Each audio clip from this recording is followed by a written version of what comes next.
নমস্কার বন্ধুরা, দীপাস কিচেনে আপনাদের সবাইকে স্বাগত।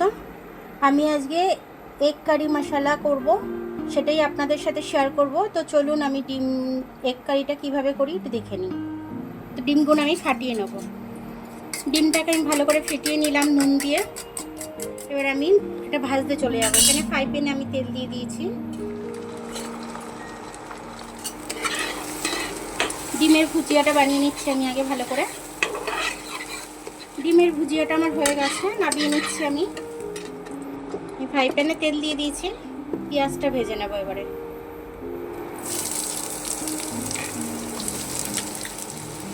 এখানে আমি আদা নিয়ে নিয়েছি, রসুন নিয়ে নিয়েছি, এখানে আদা আর কিছুটা কাঁচামরিচ নিয়ে নিয়েছি। এটাকে আমি মিক্সিতে পেস্ট করে নেব। পেঁয়াজটা এর থেকে আর বেশি গোল্ডেন করব না, অনেকটাই গোল্ডেন হয়ে গেছে। এবার আমি আদা রসুনের পেস্টটা ঢেলে দেবো। এবার এক এক করে সব মশলাগুলো আমি দিয়ে দেবো। একটু হলুদ দিয়ে দিলাম, একটু কাশ্মীরি লাল লঙ্কা দিয়ে দিলাম কালারের জন্য, ঝালের জন্য একটু ঝালের লঙ্কা দিয়ে দিলাম, একটু ধনে গুঁড়ো দিয়ে দিলাম অল্প করে। জিরেটা ভালো লাগবে না, মানে জিরেটা দিলাম না। সব মশলাটা এবার আমি কষে নেবো খুব ভালোভাবে। এবার আমি কষে নেবো এটাকে। মশলাটা আমার কষা হয়েই এসছে। আমি এবার টমেটো পিউরি করে রেখেছি, এটা দিয়ে দেবো আমি।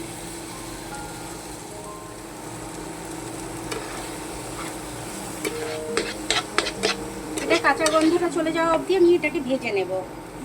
মশলাটা আমার কষা হয়ে গেছে, টমেটোর কাঁচা গন্ধটা চলে গেছে। একটু গরম মশলা দিয়ে দিলাম। এবার আমি জলটা দিয়ে দিচ্ছি এটার মধ্যে। নুনটা দিয়ে দেবো, একদমই নুনটা আমি দিইনি, এখন একদম একটু নুনটা দিয়ে দিলাম, না হলে টেস্ট হবে না।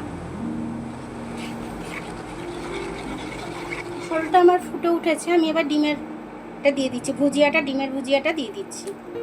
ভালো করে একটু মিশিয়ে নেব।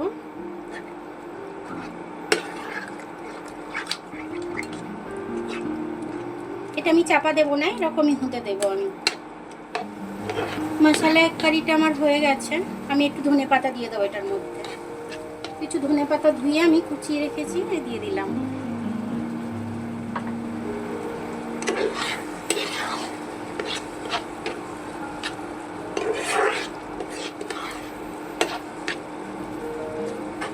এবার এটা আমি নামিয়ে নেব। মশলা এক কারিটা আমার হয়ে গেল, খুব সুন্দরভাবে হয়ে গেছে। রাত্রিরে এই দিয়ে কিন্তু রুটি পরোটা সব কিন্তু চলবে, ভাত খেলে ভাতও চলবে, ফ্রাইড রাইস খেলে ফ্রাইড রাইসও চলবে। এই এগ কারিটা যা সুন্দর খেতে হয়েছে না, এরকমভাবে আপনারা করে খাবেন, দারুণ লাগবে খেতে। তো আমার ভিডিওটা দেখার জন্য অনেক অনেক ধন্যবাদ। আমার ভিডিওটা যদি আপনাদের পছন্দ হয় একটু লাইক, সাবস্ক্রাইব, বেল আইকনটা একটু টিপে দেবেন। আর যদি ফেসবুক থেকে দেখেন, লাইক আর ফলোটা একটু করে দেবেন। আবার কাল দেখা হবে নতুন রেসিপির সাথে। ততক্ষণ আপনারা ভালো থাকবেন, আমি আসছি।